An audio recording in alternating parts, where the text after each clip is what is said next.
आज हम प्रक्षेप गति के बारे में पढ़ेंगे, जिसे हम अंग्रेजी में प्रोजेक्टाइल मोशन कहते हैं।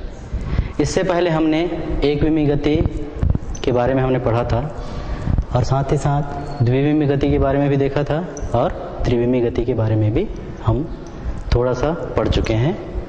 तो जो प्रक्षेप गति जो है यह द्विविमीय गति का उदाहरण है। प्रक्षेप गति के अंतर्गत जब किसी वस्तु को हम किसी प्रारंभिक वेग से ऊर्ध्वाधर दिशा से भिन्न किसी अन्य दिशा में फेंकते हैं तो उस स्थिति में वह वस्तु ऊर्ध्वाधर तल में गति करते हुए पृथ्वी के किसी अन्य जगह पर जाकर के गिरती है। तो वस्तु के इस प्रकार के गति को हम प्रक्षेप गति कहते हैं या प्रोजेक्टाइल मोशन कहा जाता है। और इसमें हम जिस वस्तु को फेंकते हैं उसे हम प्रक्षेप्य कहते हैं। प्रक्षेप्य, प्रोजेक्टाइल।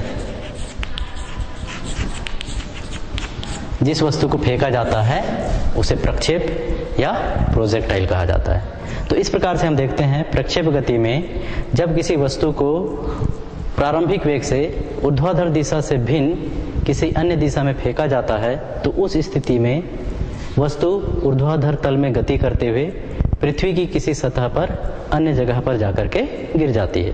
तो वस्तु के इस प्रकार की गति को हम प्रक्षेप गति कहते हैं और उस वस्तु को जिसको फेंका गया है उसे हम प्रक्षेप कहते हैं। इसके बाद इसके एग्जाम्पल देख सकते हैं। इसके एग्जाम्पल में जैसे बंदूक से जो गोली छूटती है, तो जो बंदूक से जो छूटी गई जो गोली है उसका जो उदाहरण है वह प्रक्षेप गति का उदाहरण है। उसी प्रकार से जैसे वॉलीबॉल खेलते हैं और जो बाल की जो गति है, जो उछलता है बाल, उसकी जो गति होती है उसकी गति भी प्रक्षेप गति का उदाहरण है। उसी प्रकार से जैसे बैडमिंटन का खेल है उसमें जो शटल कॉक की जो गति होती है वह भी प्रोजेक्टाइल मोशन का एग्जाम्पल है या प्रक्षेप गति का एग्जाम्पल है। जैसे लड़ाकू विमान है उसमें से हम जैसे बम गिराते हैं, लड़ाकू विमान से बम गिराया जाता है तो जो बम की जो गति है वह भी प्रक्षेप गति का उदाहरण है। यहाँ पर जो प्रक्षेप गति जब कोई वस्तु करता है तो जो प्रक्षेप पथ जो होता है, प्रक्षेप पथ हमेशा परवलयाकार होता है। प्रक्षेप पथ हमेशा परवलयाकार या पैराबोलिक होता है और इसके किसी बिंदु पर यदि हम स्पर्श रेखा खींचें तो वह स्पर्श रेखा उस बिंदु पर उस वस्तु के वेग की दिशा को प्रदर्शित करता है। और फिर हमेशा यहाँ पर किसी वस्तु का जो वेग है उसको हम दो घटकों में बांटते हैं। एक कहलाता है उसका क्षैतिज घटक और दूसरा कहलाता है उसका ऊर्ध्वाधर घटक। प्रक्षेप के वेग को हम दो घटकों में बांट सकते हैं। एक घटक कहलाता है क्षैतिज घटक और दूसरा घटक कहलाता है ऊर्ध्वाधर घटक। क्षैतिज घटक का जो मान है वह हमेशा, वेग का जो क्षैतिज घटक का जो मान है वह हमेशा नियत रहता है, जबकि उसका जो ऊर्ध्वाधर घटक का जो मान है, वेग का जो ऊर्ध्वाधर घटक है वह हमेशा परिवर्तनशील रहता है। इसका वजह यह है कि ऊर्ध्वाधर जो घटक है वह गुरुत्वीय त्वरण के कारण उसके मान में लगातार परिवर्तन होता है। तो इस प्रकार से हम देखते हैं कि जब कोई वस्तु प्रक्षेप गति करती है तो उसके वेग का जो क्षैतिज घटक है वो हमेशा अपरिवर्तित या नियत रहता है और वेग का जो ऊर्ध्वाधर घटक जो होता है उसका मान हमेशा परिवर्तनशील रहता है, क्योंकि ऊर्ध्वाधर जो घटक जो होता है वह गुरुत्वीय त्वरण के अधीन कार्य करता है। इसके बाद हम यहाँ पर दो प्रकार के जो प्रक्षेप गति हैं उसके बारे में देखेंगे, जिसमें से पहला है, हम यहाँ पर दो प्रकार के प्रक्षेप गति के बारे में देखेंगे, जिसमें से पहला है आपका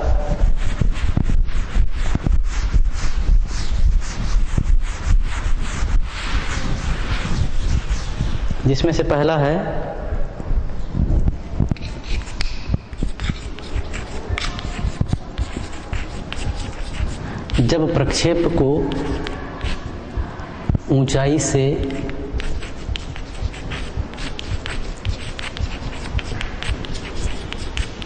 नीचे फेंका जाए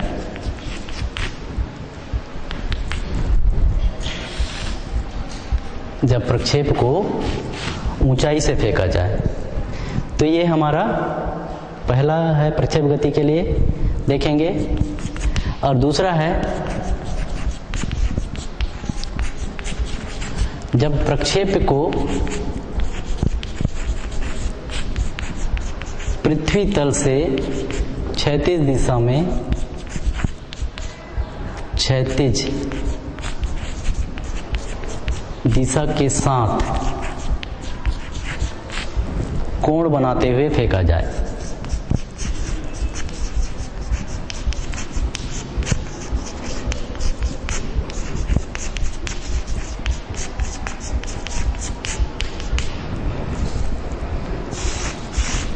तो हम यहां पर दो प्रकार के प्रक्षेप गति के बारे में देखेंगे।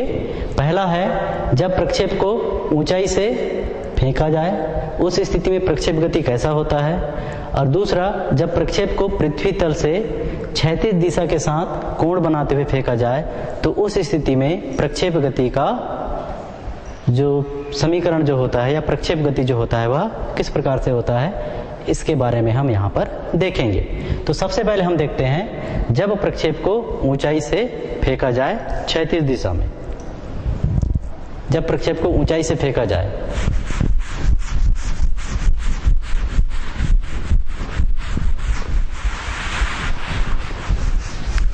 पहला जो है वह है जब प्रक्षेप को ऊंचाई से, इसमें एक शब्द और जोड़ देते हैं, क्षैतिज दिशा में फेंका जाए।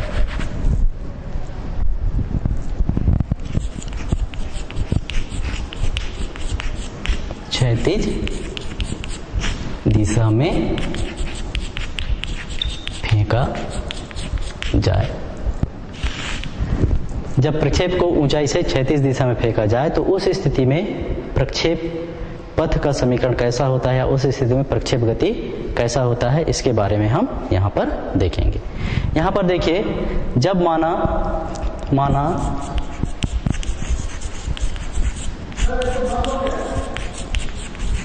माना किसी प्रक्षेप को प्रारंभिक वेग u से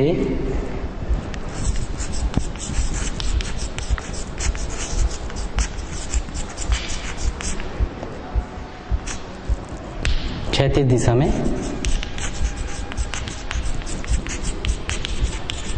फेंका जाता है, तो वस्तु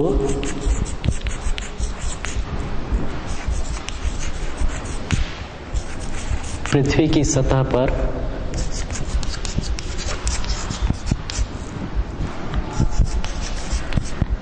एक दूरी पर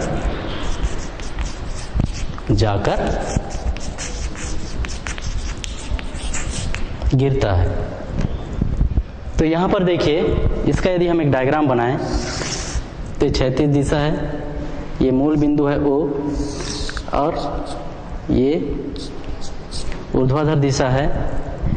OX को हम क्षैतिज दिशा कहेंगे, OY को ऊर्ध्वाधर दिशा कहेंगे। अब इस बिंदु O से हम वस्तु को क्षैतिज दिशा मतलब OX की दिशा में फेंकते हैं, तो उस स्थिति में ये इस प्रकार से पृथ्वी की सतह पर आकर के गिरता है।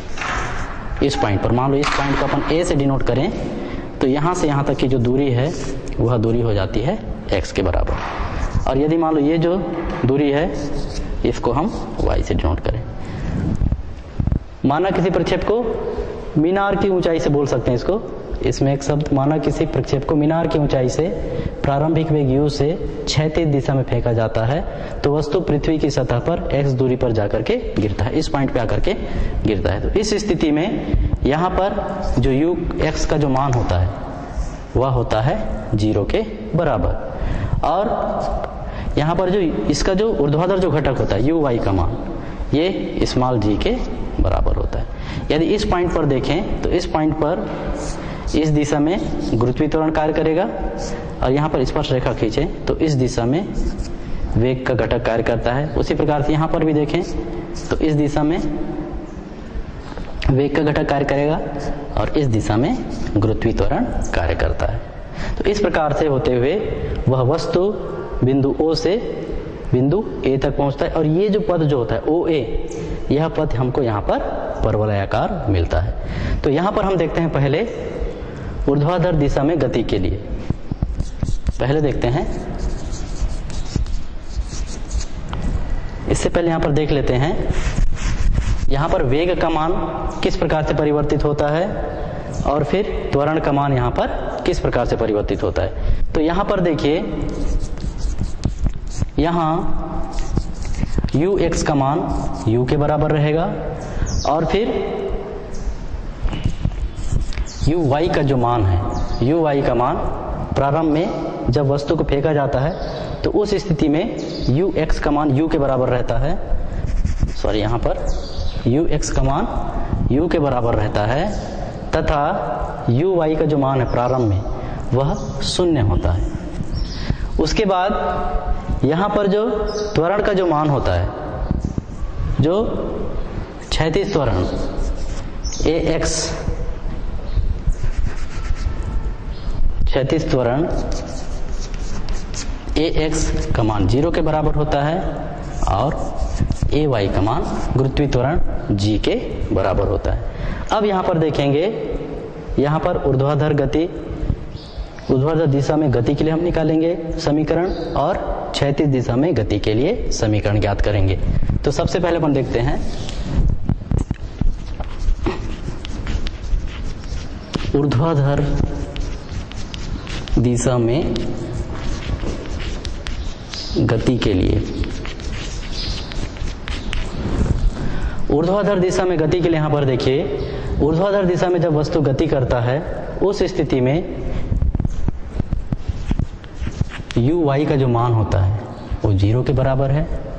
ऊर्ध्वाधर दिशा में गति के लिए uy का मान 0 के बराबर है, ay का मान g के बराबर है तथा यदि विस्थापन,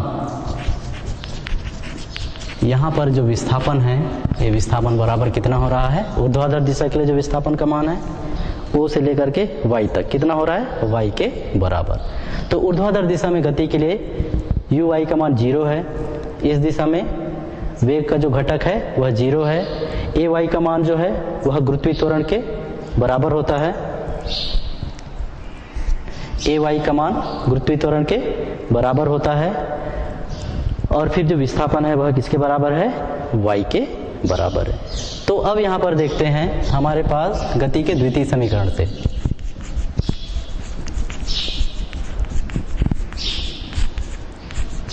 गति के द्वितीय समीकरण, यहाँ पर गति का द्वितीय समीकरण क्या हो जाएगा, y बराबर uy into t plus 1/2 ay into T के स्क्वायर से।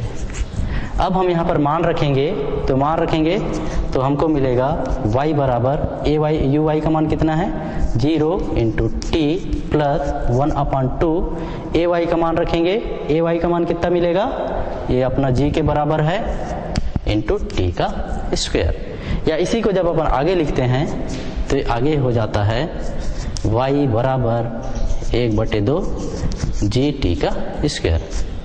इसको दे देते हैं हम इक्वेशन नंबर पहला। इसके बाद हम क्षैतिज दिशा में जो प्रक्षेप गति करता है उसके लिए हम देखते हैं। अभी हमने देखा ऊर्ध्वाधर दिशा में गति के लिए, इसके बाद हम देखते हैं क्षैतिज दिशा में गति के लिए। इसके बाद देखिए क्षैतिज दिशा में गति के लिए, जब वस्तु क्षैतिज दिशा में गति करेगा तो उस स्थिति में उसका जो क्षैतिज जो घटक है वह प्रारंभिक वेग u के बराबर होगा और उस स्थिति में जो त्वरण का जो मान जो होता है, क्षैतिज त्वरण का मान 0 के बराबर होगा और फिर जो यहाँ पर जो विस्थापन जो हो रहा है क्षैतिज दिशा में किसके बराबर हो रहा है, x के बराबर। तो यहाँ पर देखिए क्षैतिज दिशा में गति के लिए ux का मान u के बराबर हो रहा है, ax का मान 0 होगा तथा विस्थापन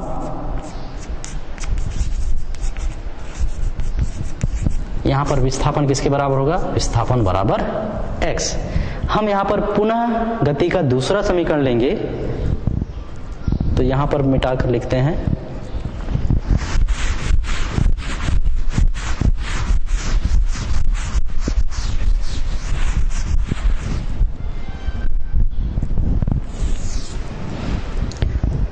अब यहाँ पर देखिए क्षैतिज दिशा में गति के लिए ux का मान u है, ax का मान 0 के बराबर है तथा विस्थापन किसके बराबर है? x के बराबर है। तो उस स्थिति में यहाँ पर भी गति के द्वितीय समीकरण, गति का द्वितीय समीकरण यहाँ पर कितना हो जाएगा? x is equal to u x into t plus 1/2 ax into t का स्क्वायर। इससे अब हम यहाँ इस समीकरण में हम इन मानों को रखेंगे, तो इन मानों को रखते हैं तो x बराबर कितना मिलेगा? ux का मान कितना रखेंगे? u, तो u into t plus 1/2 ax का मान कितना रखना पड़ेगा यहाँ पर? क्षैतिज दिशा के लिए जो त्वरण का जो x दिशा में जो घटक है वह 0 के बराबर है, तो इसका मान कितना रखेंगे? 0 इंटू टी का स्क्वायर। ठीक है, इसके बाद यहाँ पर देखो इसी को हम आगे लिख सकते हैं x बराबर u इंटू टी, ये पूरा 0 हो जाएगा, 0 का मल्टीप्लिकेशन इसलिए, या इसको हम लिख सकते हैं t बराबर x बटे u, इसको दे देते हैं हम समीकरण नंबर दूसरा। समीकरण नंबर 2 से हम t का मान समीकरण नंबर 1 में रखेंगे, तो यहाँ पर लिख सकते हैं अब समीकरण 1 और 2 से क्या करेंगे हम? समीकरण 1 और 2 से जो t का मान है उसको हम समीकरण 1 में रखेंगे। तो समीकरण जब 1 में रखते हैं तो ये हमको मिल जाता है y is equal to 1/2 into g, t का मान कितना रखेंगे? x बटे u पूरे का स्क्वायर। तो यहाँ से ये हमको मिल जाता है y बराबर 1/2 जी u का स्क्वायर इंटू एक्स का स्क्वायर, यहाँ पे मिलेगा एक्स स्क्वायर बटे यू स्क्वायर। तो हम इसको ऐसा लिख देते हैं, इसको तो नेक्स्ट इक्वेशन नंबर 3। अब समीकरण 3 को हम ऐसा भी लिख सकते हैं आगे,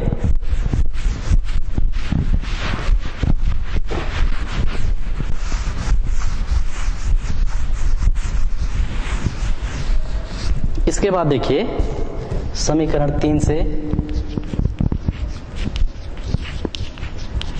समीकरण 3 को हम कैसे लिख सकते हैं? y is equal to b x का स्क्वायर, ये हमारा हो जाता है समीकरण नंबर 4,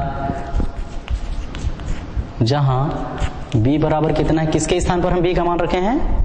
1/2 इंटू जी बटे यू का स्क्वायर, ये मान है g बटे 2u का स्क्वायर, बराबर किसका मान होता है? एक नियतांक होता है।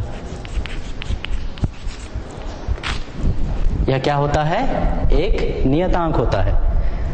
तो यहां पर देखिए जो समीकरण नंबर 4 जो हमको मिला है, समीकरण नंबर 4 एक परवलय का समीकरण है। तो इस प्रकार से हम कह सकते हैं कि जब किसी वस्तु को या प्रक्षेप को ऊंचाई से क्षैतिज दिशा में फेंका जाता है तो उस प्रक्षेप का जो पथ जो होता है समीकरण 4 के अनुसार काहे का समीकरण होता है? एक परवलय का समीकरण होता है। तो यहाँ पर लिख सकते हैं समीकरण नंबर 4 एक परवलय का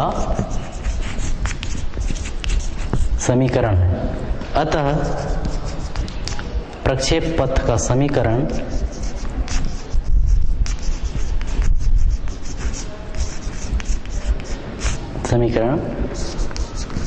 परवलयाकार होता है।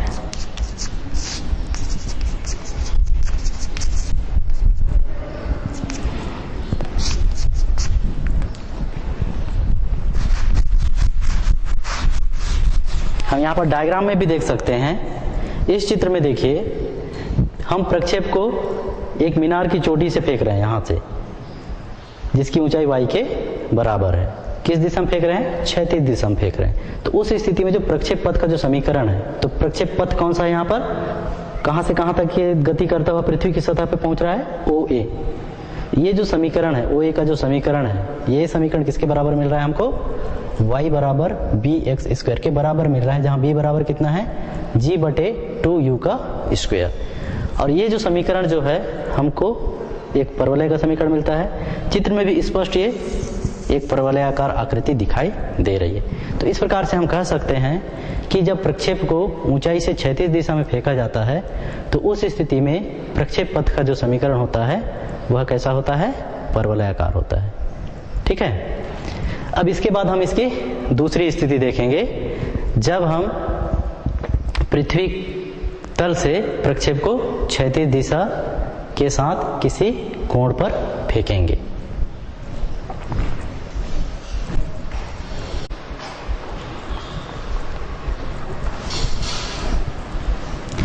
इसके बाद हम देखेंगे दूसरी स्थिति, जब प्रक्षेप को क्षैतिज दिशा के साथ कोई कोण पर पृथ्वी तल से फेंका जाए। हमने पहली स्थिति देखा, जब प्रक्षेप को ऊंचाई से क्षैतिज दिशा में फेंकते हैं तो उस स्थिति में प्रक्षेप पथ का जो समीकरण जो होता है वह परवलयाकार होता है, और वह समीकरण y बराबर bx के रूप का मिलता है, जहां b बराबर होता है g बटे 2u का स्क्वायर। अब दूसरी स्थिति देखते हैं।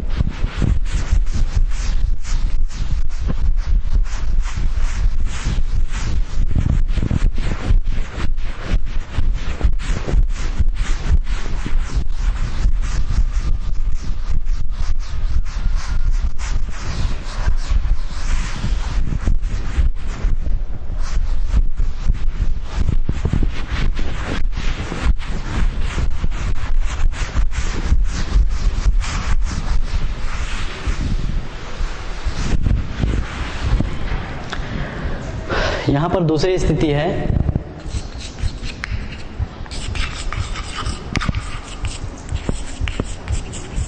जब प्रक्षेप को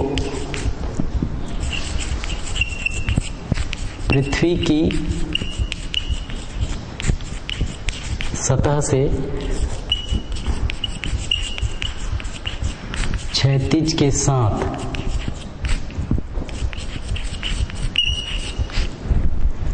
किसी कोण से फेंका जाए।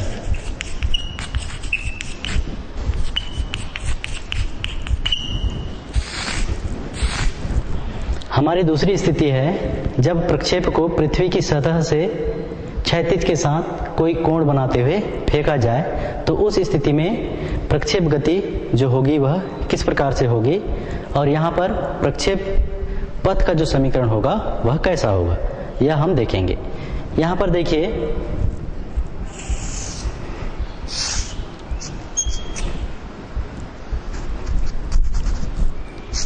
मान लो ये मूल बिंदु है और ये y एक्सिस है। हम यहां से इस प्रकार से वस्तु को फेंकते हैं, कितना कोण बनाते हुए, प्रारंभिक वेग u से ये कोण थीटा कोण बनाते हुए हम वस्तु को फेंकते हैं।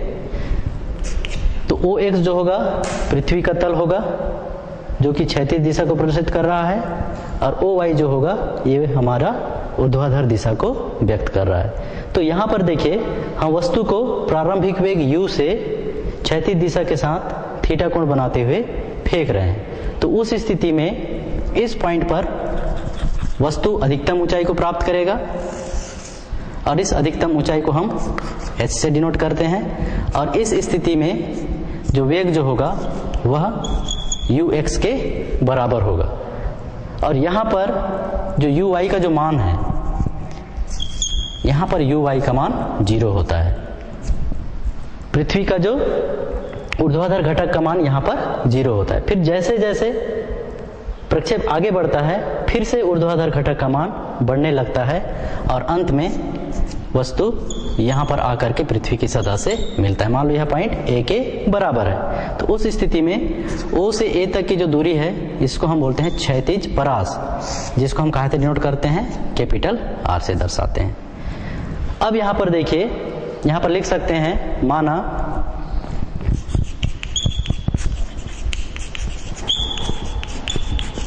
कोई वस्तु मूल बिंदु O से क्षैतिज के साथ थीटा कोण बनाते हुए प्रारंभिक वेग u से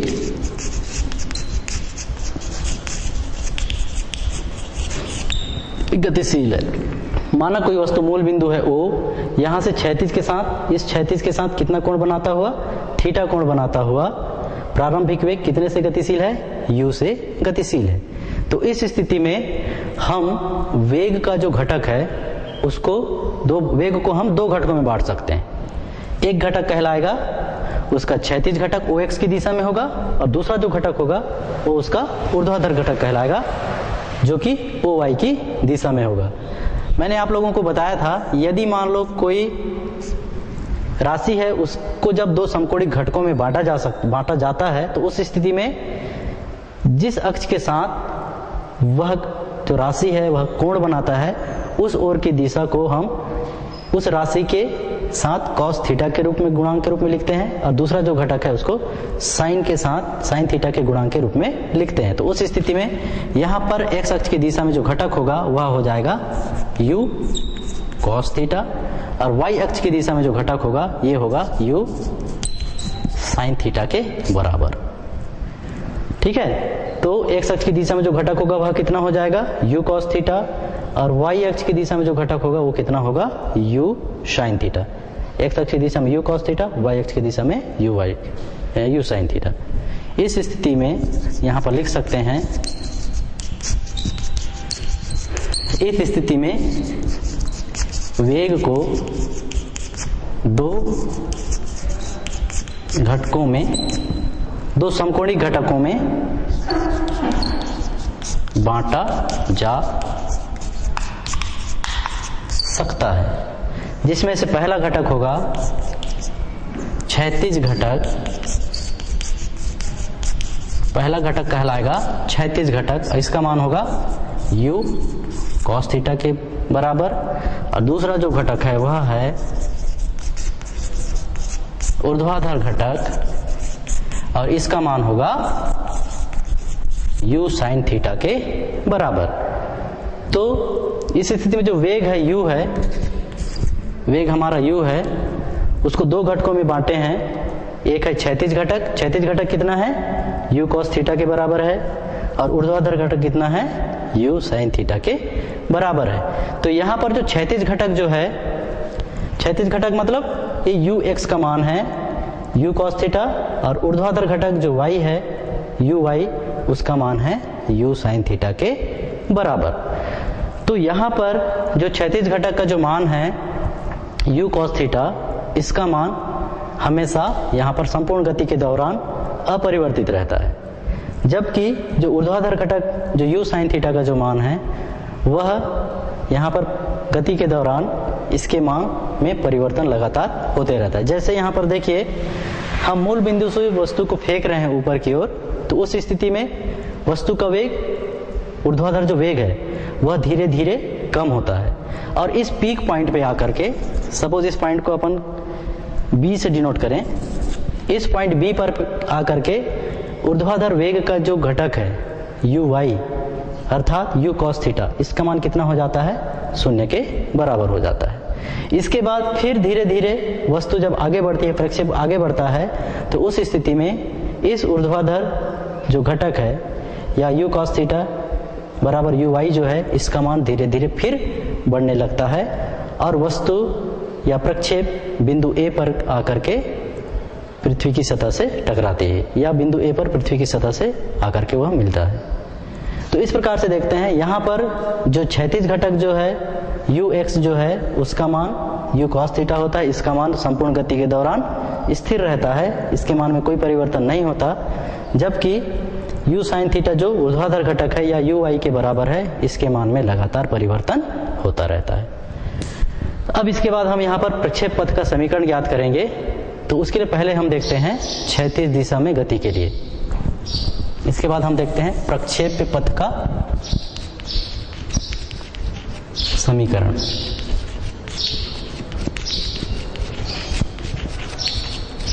प्रक्षेप पथ का समीकरण। प्रक्षेप पथ के समीकरण में हम पहले क्षैतिज दिशा में गति के लिए देखते हैं। क्षैतिज दिशा में गति के लिए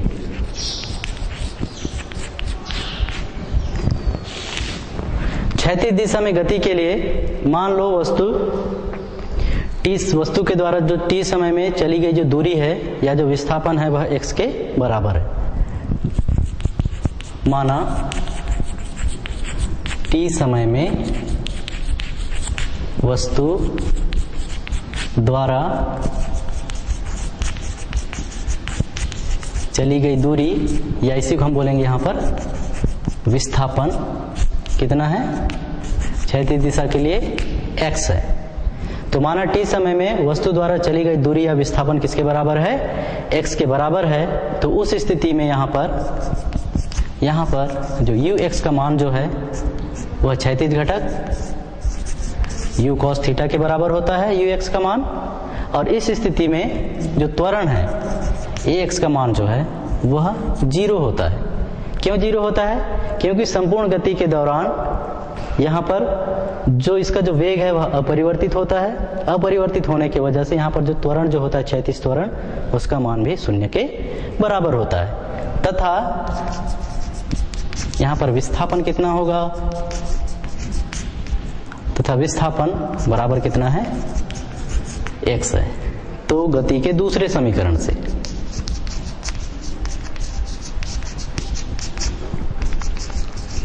गति का दूसरा समीकरण क्या है? यहां पर जब हम गति के दूसरे समीकरण को लिखेंगे तो विस्थापन बराबर होता है s बराबर ut, मतलब यहां पर ux into t plus 1/2 ax into t का स्क्वायर होगा। तो यहां पर होगा ax इंटू टी का स्क्वायर। या इसी को जब हम आगे लिखेंगे तो आगे कितना लिख सकते हैं, ये x बराबर ux का मान कितना है, u cos theta into t plus 1/2 ax का मान 0 है इंटू टी का स्क्वायर। या इसी को आगे लिखेंगे तो हम लिखेंगे x बराबर u cos theta into T, ये पूरा 0 हो जाएगा। या इसी को आगे लिखेंगे तो ये बराबर मिल जाएगा t बराबर ये मिलेगा x बटे u cos थीटा। इसको हम यहां पर दे देते हैं पहला समीकरण।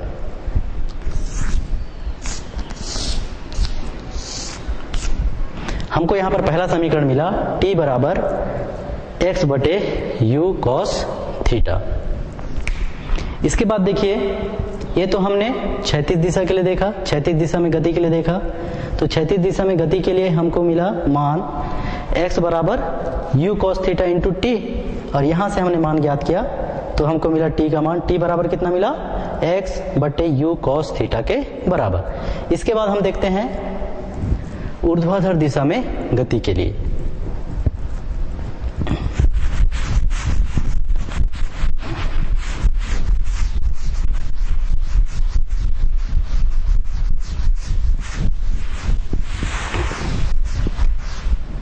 इसके बाद देखते हैं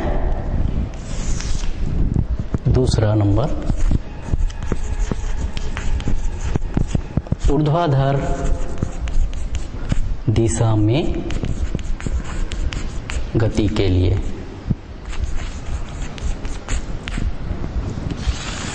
यहां पर भी माना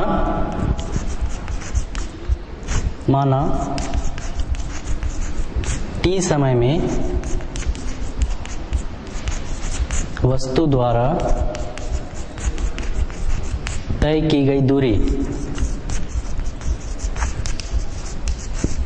या इसी को हम बोलेंगे यहां पर विस्थापन कितना है। यहां पर ऊर्ध्वाधर दिशा में गति के लिए हम जो विस्थापन है उसको हम किसके बराबर मानेंगे, y के बराबर। तो ऊर्ध्वाधर दिशा में गति के लिए जो t समय में वस्तु द्वारा जो तय की गई दूरी है या जो विस्थापन है वह मान लो किसके बराबर है, y के बराबर है। तो यहाँ पर देखिए वेग का जो ऊर्ध्वाधर जो घटक है, वेग का जो ऊर्ध्वाधर घटक है वह किसके बराबर है, u y के बराबर है। और u y किसके बराबर है, u साइन थीटा के बराबर। तो यहाँ पर देखिए u y u sine theta के बराबर है। और यहाँ पर जो त्वरण जो है, त्वरण का मान किसके बराबर होगा, a y के बराबर होगा। और a y का मान किसके बराबर होगा, क्योंकि वस्तु जो है पृथ्वी के गुरुत्व के विरुद्ध वस्तु को फेंका जा रहा है, इसलिए a y का मान यहाँ पर हमको ऋणात्मक मिलेगा। तो इसका मान कितना मिलेगा, माइनस g के बराबर। तथा विस्थापन कितना हो जाएगा, तथा विस्थापन बराबर y है। तो यहां पर पुनः गति के दूसरे समीकरण से, तो गति के दूसरे समीकरण से, तो गति के दूसरे समीकरण से कितना हो जाएगा, ये हो जाएगा आपका सिमिलरली जैसे पहले देखे थे क्षैतिज दिशा में गति के लिए, उसी प्रकार से इसको लिख सकते हैं। विस्थापन है y बराबर uy into t plus 1/2 ay into t का स्क्वायर। अब हम इसमें मान रख देते हैं, इसमें मान रखेंगे तो ये हमको मिलेगा y बराबर uy का मान कितना है, uy का मान है u साइन थीटा। तो यहाँ पर लिखेंगे u sine theta into t plus 1/2 ay का मान कितना है, माइनस जी। तो यहाँ पर लिखेंगे माइनस जी और फिर t का स्क्वायर। या इसी को हम आगे देखते हैं तो ये हमको प्राप्त हो जाता है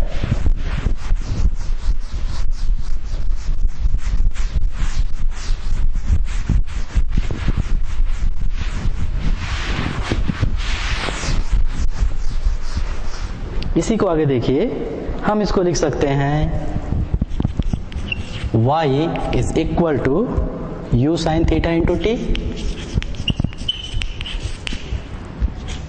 माइनस हो जाएगा ये 1/2 जी टी का स्क्वायर, 1/2 जी टी का स्क्वायर। इसको हम नेक्स्ट इक्वेशन नंबर दे देते हैं, इक्वेशन नंबर दूसरा। तो इक्वेशन नंबर जो दूसरा जो मिला, इक्वेशन नंबर दूसरा कितना मिला, y is equal to u sine theta into t minus 1/2 g t का स्क्वायर। अब इसके बाद देखिए हम समीकरण नंबर 2 में समीकरण 1 से t का मान रखेंगे। यहां पर लिखिए समीकरण 2 में समीकरण 1 से t का मान रखने पर, t का मान रखेंगे तो कितना हो जाएगा, मान रखिए y is equal to u sine theta into t का मान रखेंगे तो t का मान हो जाएगा x बटे u कॉस थीटा, फिर माइनस चिन्ह है 1/2 इंटू जी इंटू फिर यहाँ पर t का मान रखेंगे कितना, x बटे u कॉस थीटा पूरे का स्क्वायर है यहाँ पर, ठीक है, x बटे u कॉस थीटा पूरे का स्क्वायर है। ये आगे हो जाएगा y बराबर, यहाँ पर देखिए u से u कट जाएगा, साइन थीटा बटे कॉस थीटा बराबर होता है टेन थीटा, इसलिए हम इसको लिख सकते हैं x into ten theta minus 1/2 into g, ऊपर में देखिए x है, वर्ग है तो x का वर्ग बटे नीचे में हो जाएगा u square cos square theta. तो इसी को हम आगे हम इक्वेशन नंबर दे देते हैं तीसरा, ठीक है। तो यहां पर देखिए y का मान मिला x टेन थीटा माइनस 1/2 जी एक्स स्क्वायर बटे u square cos square theta. जो समीकरण नंबर जो 3 है यह एक परवलय का समीकरण है। किस प्रकार के परवलय का समीकरण है, यहां पर लिखते हैं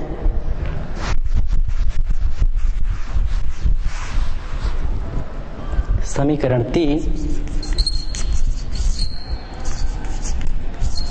परवलय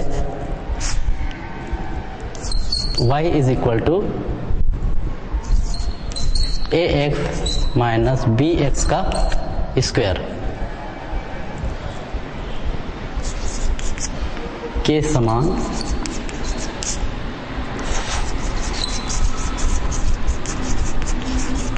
समीकरण है। समीकरण 3 परवलय किसके समान का समीकरण है? यहां पर देखिए y बराबर ax माइनस bx स्क्वायर के इस समान समीकरण है। यहां पर देखिए कंपेयर करें दोनों समीकरणों को तो y के बराबर इधर y है, x है, a के स्थान पर कितना है tan थीटा है और b के स्थान पर पूरा कितना है 1/2 इंटू जी बटे u square cos square theta. तो यहाँ पर जी यू और थीटा कैसे हैं? कांस्टेंट है। तो इस प्रकार से जो समीकरण जो 3 है काहे का समीकरण है? प्रक्षेप पथ का समीकरण है। जब हम प्रक्षेप को पृथ्वी की सतह से क्षैतिज दिशा के साथ किसी कोण से फेंकते हैं तब। तो इस प्रकार से लिख सकते हैं, अतः प्रक्षेप्य पथ का समीकरण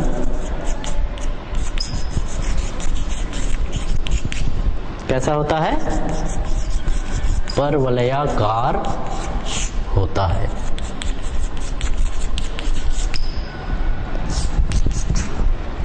तो इस प्रकार से हमने देखा यहाँ पर जब कोई प्रक्षेप पृथ्वी की सतह से क्षैतिज के साथ किसी कोण से फेंका जाता है तो उस स्थिति में उस प्रक्षेप के पथ का जो समीकरण होता है क्या मिलता है?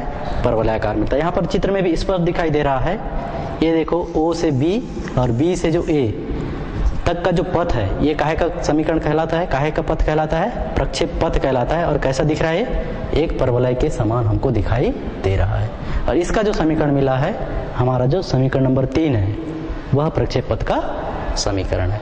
इसके बाद अगली जो कक्षा होगी उसमें हम यहाँ पर जब प्रक्षेप पृथ्वी की सतह से क्षैतिज दिशा के साथ किसी कोण से फेंका जाता है उसके लिए हम अधिकतम ऊंचाई, ऊर्ध्वाधर ऊंचाई जो है और फिर जो क्षैतिज परास है और जो उड्डयन काल का जो मान है, उड्डयन काल किसे कहेंगे?